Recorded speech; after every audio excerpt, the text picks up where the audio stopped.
Benvenuti telespettatori di Telerent 7 Gold, canale 15 del digitale terrestre. Saranno 2 puntate di penalty assolutamente da non perdere. Si parlerà soprattutto dell'evento più atteso del calcio dilettantistico siciliano, ovvero i Penalty Awards, che quest'anno si svolgeranno lunedì 20 giugno alle ore 16 con ingresso gratuito presso il Teatro Nino Martoglio di Belpasso. Ma si parlerà soprattutto in questa prima parte della puntata odierna del mercoledì di penalty di calcio giocato, perché si sono disputate alcune partite importanti dei playoff. Iniziamo con i playoff del campionato di Serie D. È andata male alla Città di Aciriale, che ha perso contro la Cavese 1919. Guardiamo gli highlights.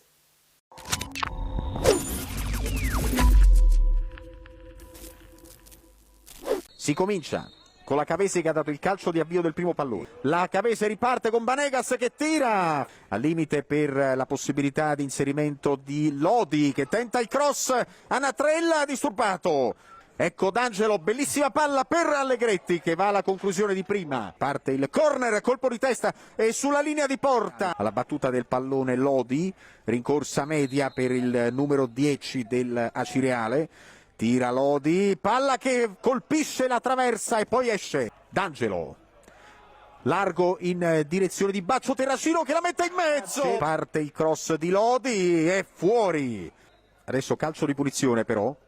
Lo batte la Cavese, la conclusione di Viscomi. Il tiro dalla bandierina per Banegas che si prepara a calciare con il suo sinistro. Eccolo, il corner di Banegas sul secondo palo, di testa. Lodi apre in favore di Correnti, che cerca lo spazio per un traversone, prova la conclusione, il limite dell'area, tiro di Maffei, D'Alterio respinge, la palla resta lì, salta Ricciardo e riesce a girare al Cadili, grande parata di Anatrella. E in questo istante si conclude il secondo tempo, Cavese e Acireale 0-0. Bisogna andare ai tempi supplementari, possibilità di ripartire per Romizzi che cercava un compagno libero, poi viene segnalato la posizione irregolare dal guardalinee ma non dall'arbitro, si gioca ed è gol! Foggia, la Cavese è passata in vantaggio, un po' scoperto la Cireale con Baccio Terracino che la dà a Foggia, sinistro e rete!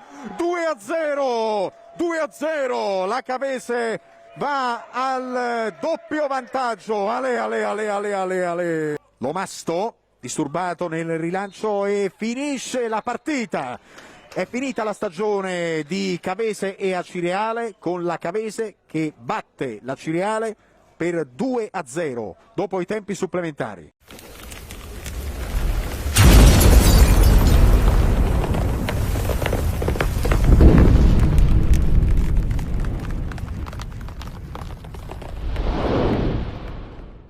Oltre al campionato di Serie D si sono anche disputate 2 partite per quanto riguarda le finali nazionali del campionato di eccellenza. Partiamo dall'Acragas che ha pareggiato 0-0 contro l'Isernia. Guardiamo le interviste post partita.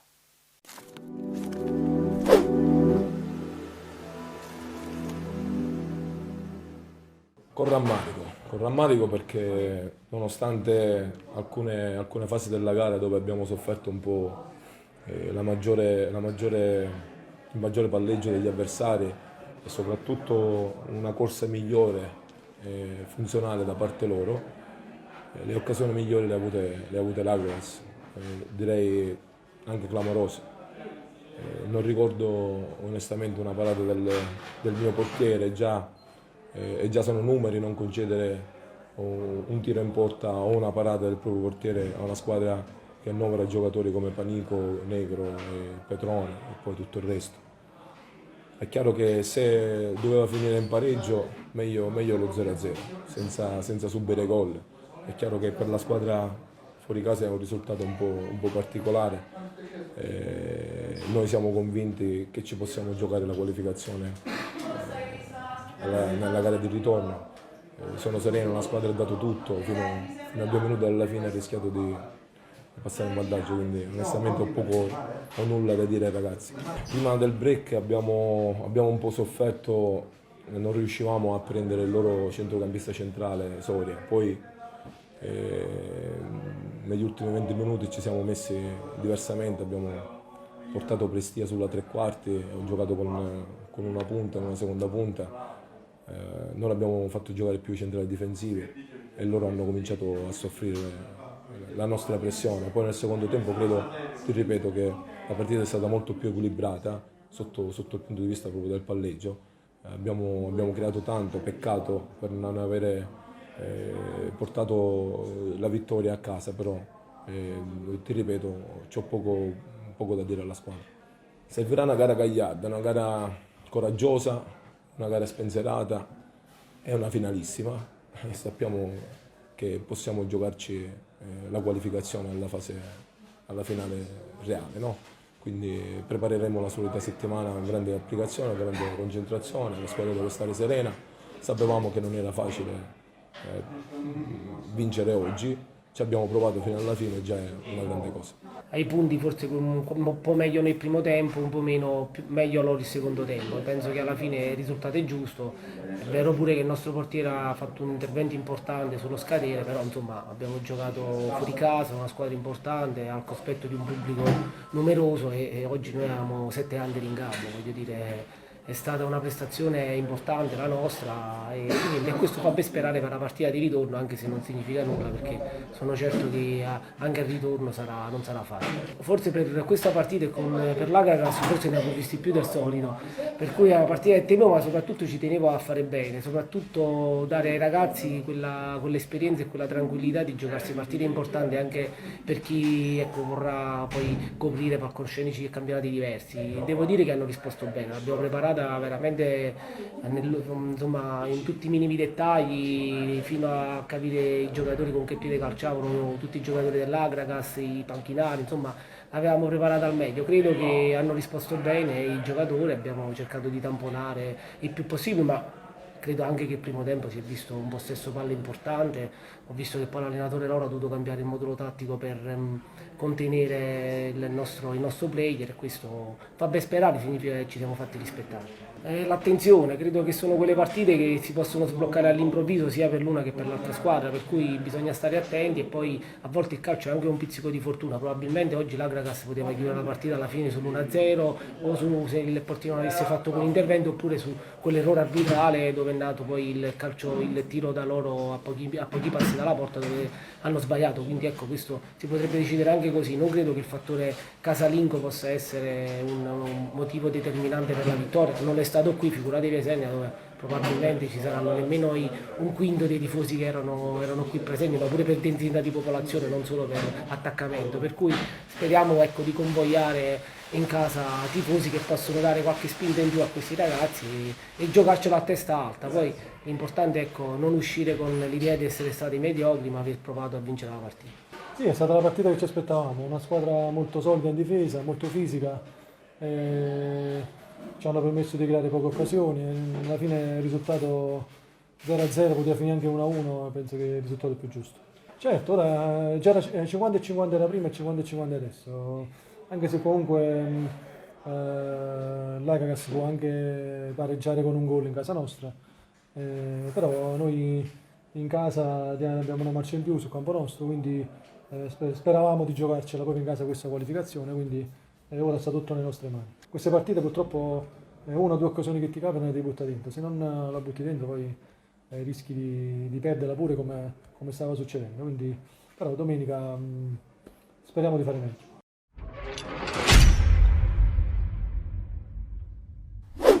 Oltre all'Agragas era di scena anche la Ionica FC. È andata male per la squadra di Michele Campo, che perde 2-1 in casa del Martina Franca. Guardiamo gli highlights.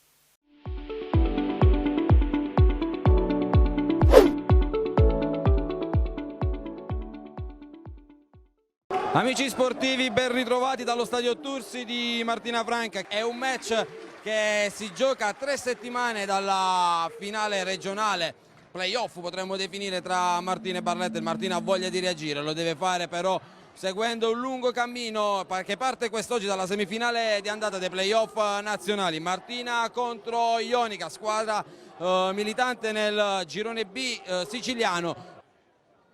Uno sguardo in avanti, il tocco sotto per Delgado, che di prima intenzione affida il pallone a Cerutti. Tejo azione che parla spagnolo in questo momento in casa Martina, preciso il pallone verso Petitti, davanti a sé l'avversario, lo prova a puntare, Petitti entra in area di rigore, il raso terra e gol!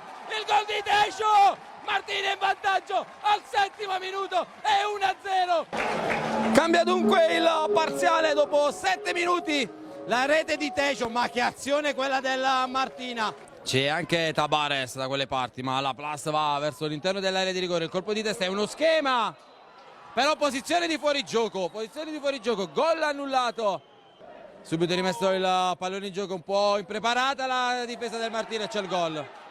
Il gol dello Ionica. Delgado. Falconieri prova a inserirsi tra le linee, Falconieri tutto regolare, Falconieri.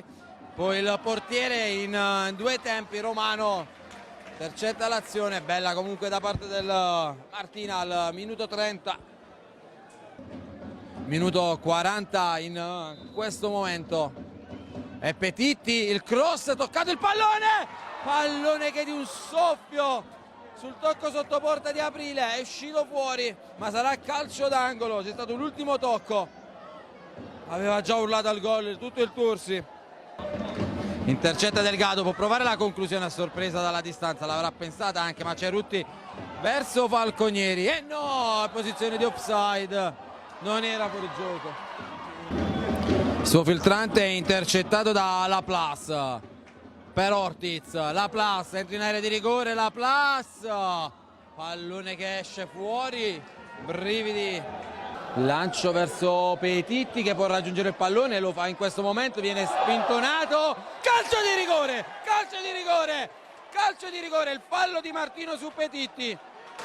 Cerutti si prepara davanti a sé Romano, parte Cerutti, la parata da parte di Romano, Tejo, Cerutti, il tocco verso Falconieri, vai Vito, fuori gioco dal direttore di gara, ma è da rivedere questo, ma tutto è regolare per il direttore di gara, si continua a giocare con il possesso, almeno inizialmente nei piedi dei giocatori dello Ionica, lanciato Falconieri, ma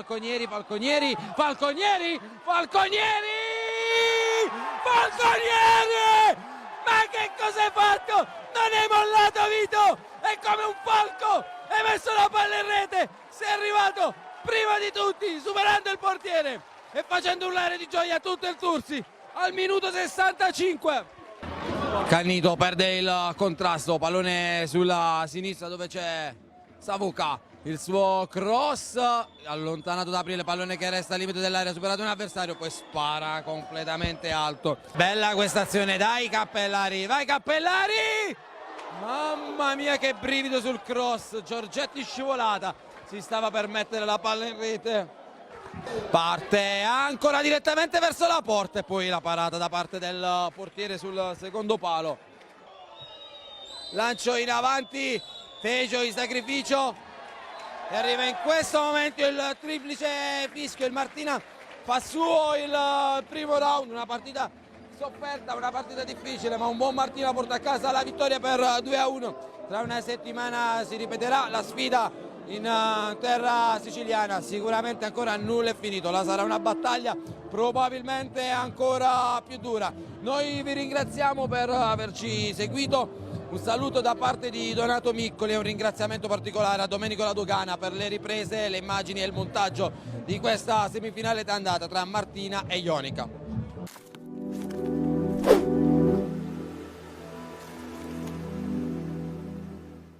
Non era facile riprendere ancora, questa è la seconda partita in 50 giorni che facciamo, dopo con la finale compresa, quindi sapevamo che abbiamo fatto qualche cambiamento anche per dare più equilibrio alla squadra, però devo dire che i ragazzi sono stati bravi, siamo partiti bene, abbiamo fatto un gran gol, veramente un'azione bellissima, e poi peccato perché abbiamo avuto altre 2 o 3 situazioni e poi c'è stato il gol loro su questo fallo laterale, siamo stati ingenui, sapevamo che hanno questa rimessa lunga, abbiamo pensato a protestare, loro sono furbi, sono molti argentini, quindi è una squadra veramente, un'ottima squadra, ma lo sappiamo che probabilmente entrambe siamo 2 squadre che potremmo, ecco, passando questo turno, magari avere la possibilità di giocarci tutto poi con la vincente tra Kragas e Isernia, quindi Sarà sicuramente un'altra gara di ritorno molto difficile, entusiasmante come oggi, però devo dire che onestamente il secondo tempo meritavamo più di un gol, abbiamo fatto il 2-1, abbiamo sbagliato il rigore, abbiamo fallito 2 palle gol, insomma tu per tu col portiere, 2 fuorigioco che secondo me erano inesistenti, il gol loro lo voglio rivedere perché mi sembra che sulla linea abbia fatto gol il giocatore loro, non so se qualcuno lo manteneva in gioco, però è un episodio da rivedere, ma detto questo è l'atteggiamento che mi è piaciuto di tutti, anche di chi è entrato, faccio un plauso anche ad Ancora che ha giocato gli ultimi 5 minuti, è stato importantissimo per noi, ecco, un esempio per tutti indubbiamente, quindi bene anche i ragazzi di Lungo De Genti come Petitti e Ardino che vengono da un infortunio del crociato, non era facile, non è nemmeno facile metterli in campo, ma tutti quanti abbiamo fatto una buona gara, ripeto, quei 10 minuti che ci possono stare in una gara non ci hanno però fatto perdere la testa, siamo una squadra che, questa è la cosa importante, che siamo rimasti in partita, poi abbiamo fatto il 2-1, ripeto, meritavamo forse un gol in più, però l'obiettivo era quello di andare in Sicilia con 2 risultati su 3, lo abbiamo ottenuto, cercheremo comunque di far gol anche in Sicilia, ma non ripeto, sarà veramente una battaglia. Una partita molto intensa, alla fine è finita 2-1 per loro, poteva anche finire diversamente perché sull'1-1 abbiamo avuto una palla gol nitida con la Plus, se avessimo segnato lì probabilmente la partita avrebbe preso una piega diversa, però abbiamo fatto una grande prestazione secondo me, questo è un campo difficilissimo, loro in campionato hanno vinto sempre in casa, loro quest'anno hanno sempre vinto in casa, hanno una batteria di attaccanti di altissimo livello, una grande squadra, pubblico, noi siamo venuti qua, abbiamo fatto una partita credo con coraggio, con personalità, ancora una volta non posso che essere orgoglioso di questa squadra anche oggi, nonostante la sconfitta che comunque ci tiene assolutamente in corsa perché avevo detto che l'importante era restare vivi e poterci giocare la qualificazione domenica prossima. Avremmo anche potuto fare di più se fossimo stati perfetti. Abbiamo fatto un piccolo errore sul secondo gol, ma sono cose che succedono in queste partite e sicuramente adesso ci prepareremo questa settimana e ce la giocheremo nella partita di ritorno. Ho visto che magari ci creavano qualche problema con gli esterni offensivi che erano molto veloci sugli esterni, poi probabilmente siamo anche un pochino forse calati a livello fisico perché la differenza tra noi e loro, diciamo, secondo me più che negli 11 e nei cambi, noi in panchina avevamo tantissimi 2004, 2005, loro hanno messo cambi di assoluta qualità, Ancora, Gulic, che noi sapevamo, io sapevo che sarebbero entrati nel momento decisivo della partita per magari cercare di fare un altro gol e quindi ho preferito mettermi con 3 centrali e 2 esterni e proteggermi un po' di più. Devo dire che abbiamo fatto bene, abbiamo rischiato poco, alla fine va bene così, siamo vivi, ce la giocheremo a ritorno.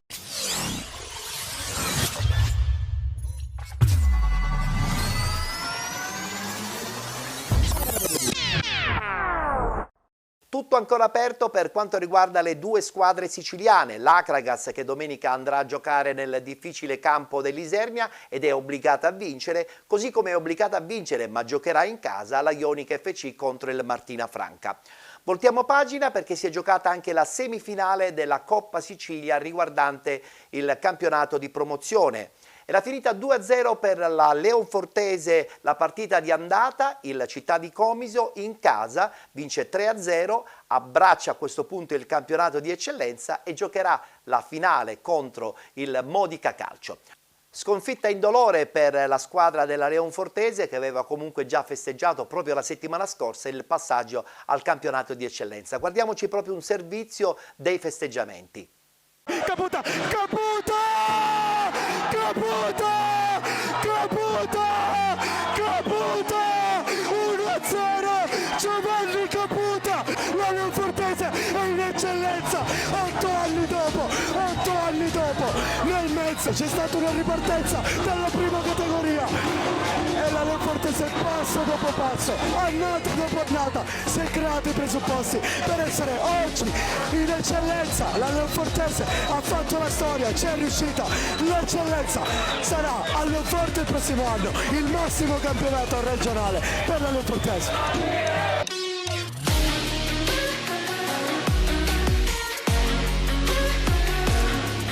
Non sono un semplice tifoso, molto contento perché alla fine siamo usciti con una vittoria dei playoff, quindi siamo in eccellenza, questo è importante. E forza Leonfortese!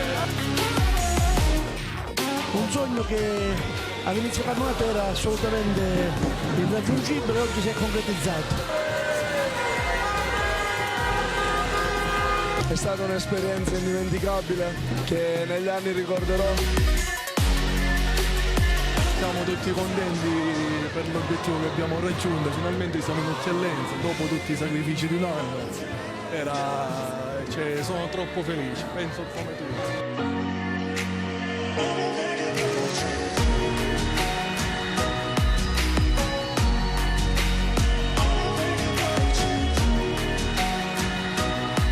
L'uomo del destino Caputa e che ha fatto il gol. Lui, una parola per favore. Una parola, forza Leonforte. No. Un'altra. Vai Digno!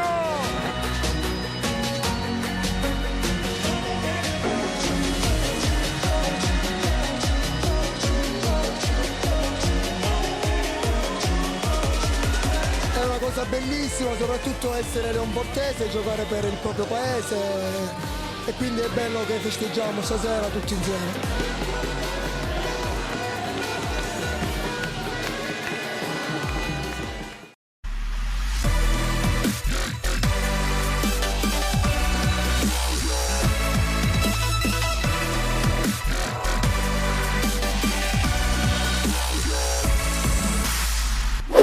Voltiamo pagina, guardiamo subito la schermata riguardante il campionato di prima categoria.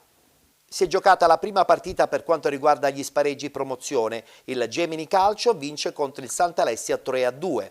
Oggi pomeriggio la partita tra Sant'Alessio e San Fratello ed infine si concluderà il triangolare domenica 5 giugno con San Fratello Gemini Calcio. Sciara che aveva vinto 3-0 a tavolino contro il Pachino, vittoria della Sfarandina contro lo stesso Sciara 3-1 nella giornata del 25 maggio ed infine ennesima sconfitta del Pachino a favore della Sfarandina.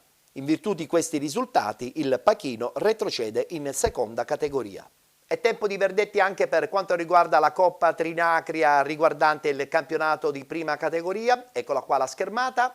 Partita d'andata tra Petrosino 1969 e Vizzini Calcio disputata giorno 22 con il risultato finale di 2-2 ed il ritorno che si è disputato domenica ha visto vincente il Petrosino 1969 5-1 proprio contro lo stesso Vizzini Calcio. Sarà dunque il Petrosino a giocare la finalissima che si giocherà mercoledì 8 giugno. Adesso ci fermiamo, c'è una pausa pubblicitaria, tra poco rientreremo in studio e presenteremo le nomination ufficiali della nona edizione dei Penalty Awards 2022. A tra poco.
bruci l'aria, giorno e notte, mai da sola.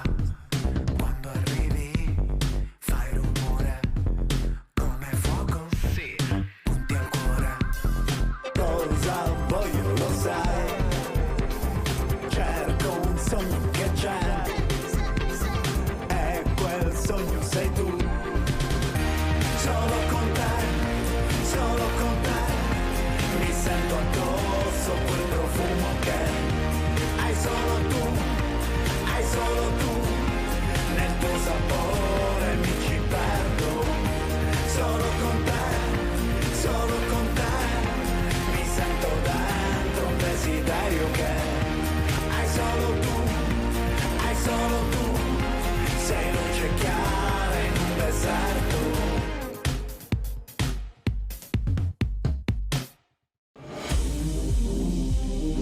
Anche per quest'anno l'evento più importante del calcio dilettantistico ritorna in scena. Sarà la 9ª edizione. Penalty Awards 2022. Ancora una volta protagonista assoluto il mondo del calcio non professionistico. Un grande galà con la premiazione dei migliori della stagione 2021-2022. Penalty Awards 2022 9ª edizione, lunedì 20 giugno alle ore 16 con ingresso gratuito presso il Teatro Nino Martoglio di Belpasso. Per vederlo in TV l'appuntamento è per il 27, 28, 29 giugno alle ore 13 su Telerent 7 Gold, canale 15 del digitale terrestre. Penalty Awards 2022, una produzione esclusiva Play Village. Conduce Ettore Tortorici.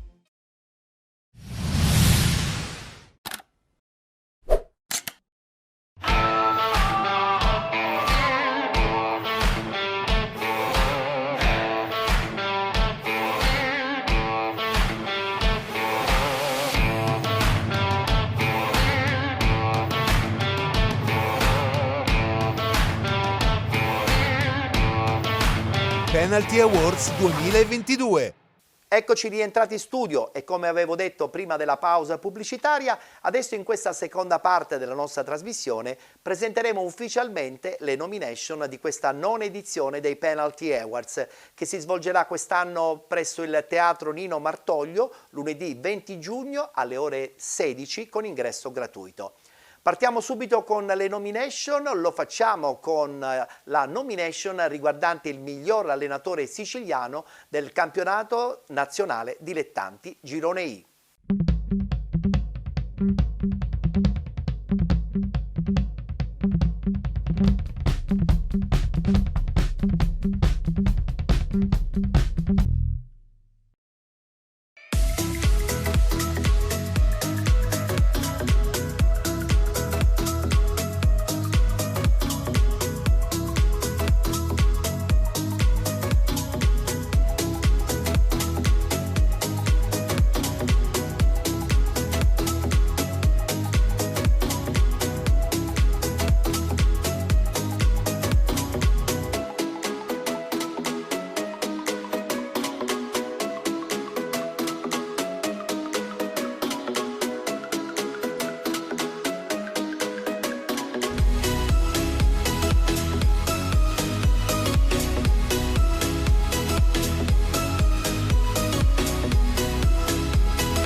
Parliamo adesso di prima categoria, subito le nomination quale miglior allenatore della stagione 2021-2022.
Conosciamo subito le 3 nomination quale miglior giocatore del campionato di prima categoria.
Ed infine conosciamo le nomination dei 3 migliori dirigenti del campionato di prima categoria stagione 2021-2022.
Si volta pagina perché adesso parliamo del campionato di promozione, subito le 3 nomination quale miglior portiere appunto del campionato di promozione di quest'anno.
È il momento di conoscere le nomination quale miglior difensore del campionato di promozione stagione 21-22.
È la volta adesso di conoscere le 3 nomination quale miglior centrocampista del campionato di promozione.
Uno dei ruoli più intriganti del mondo calcistico, il ruolo dell'attaccante. Guardiamo le nomination per quanto riguarda il campionato di promozione 2021-2022.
Anche quest'anno saranno 4 i nomi delle nomination riguardanti il miglior allenatore della stagione 2021-2022 del campionato di promozione. Guardiamo la clip.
Penalty Awards 2022.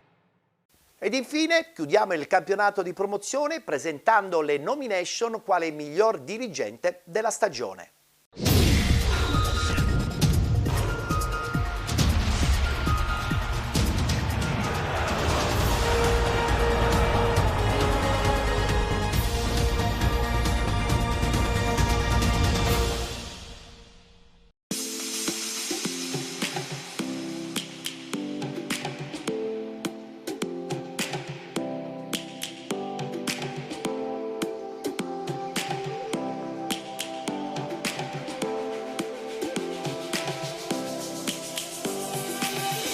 Lions roaring in the morning sun, searching for a longer day. People feeling like the light has just come. We must never stop the way. Birds jumping and I hear my name, grasping into life. Life is happy but it's so insane.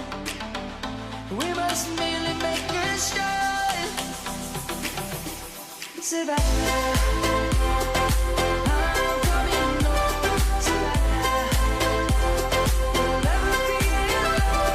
Savannah, beauty of the world. Savannah, let's all take a walk. Savannah, I'm coming home. Savannah, we'll never be alone. Savannah.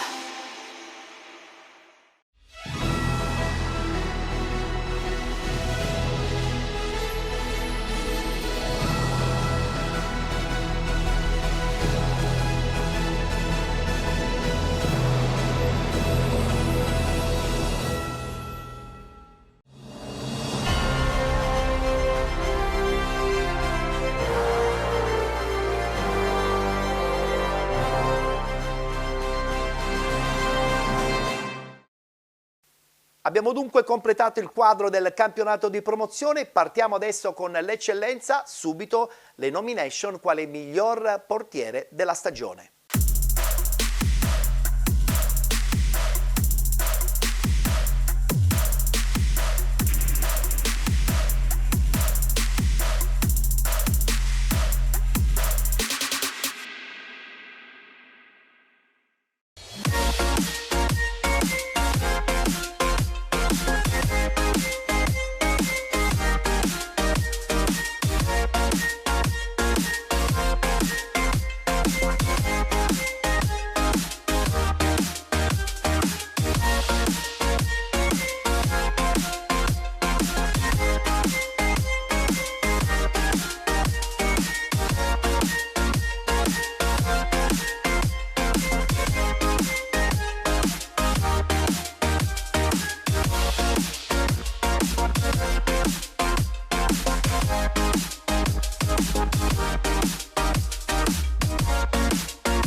Conosciamo pure le nomination quale miglior difensore del campionato di eccellenza 2021-2022.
Penalty Awards 2022. È la volta adesso di conoscere i 3 nominati quale miglior centrocampista della stagione, categoria eccellenza.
Tanti gol questa stagione ad opera di tantissimi attaccanti. Guardiamo le 3 nomination quale miglior attaccante del campionato di eccellenza.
Conosciamo pure le 3 nomination adesso per quanto riguarda il miglior allenatore del campionato 2021-2022, categoria eccellenza.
Chiudiamo il quadro del campionato di eccellenza con la clip che riguarda le nomination quale miglior dirigente del campionato 2021-2022.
Sarà una straordinaria battaglia, scopriremo i vincitori solo ed esclusivamente lunedì 20 giugno presso il Teatro Nino Martoglio in occasione del grande galà del calcio dilettantistico siciliano.